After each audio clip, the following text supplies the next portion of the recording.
Nyerexi, Malonti, MJ, LSI for you. Zingwe funga so, dai muchi funga so. Dai nyikaye uchigara iripo. Mombe zichifekaka maina so. Uku uchida kuraya, yopa yati no.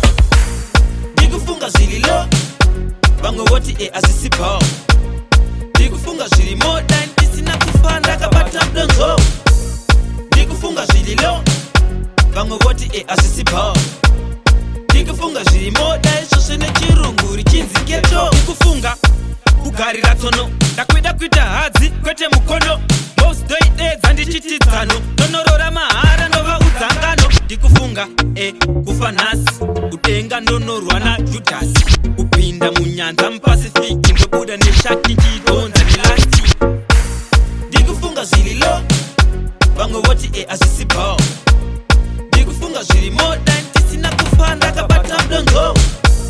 Digufunga zililo, bango woti asisipo.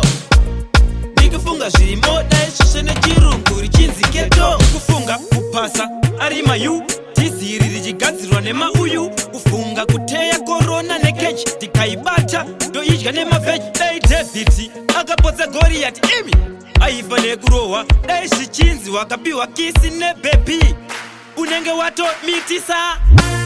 Digufunga zililo, bango woti asisipo.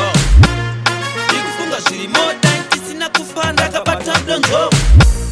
Digufunga zililo, bango woti asisipo. Digufunga zilimo, dai sosene chirunguri chinzi keto. Digufunga, ugari ratono. Dakwida kwita hadzi, kwete mukono.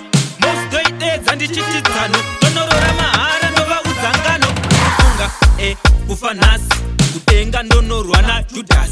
Upinda munyanza mpasifiki. Ndobuda neshaki chidonza nelasti. Digufunga zililo, bango woti asisipo.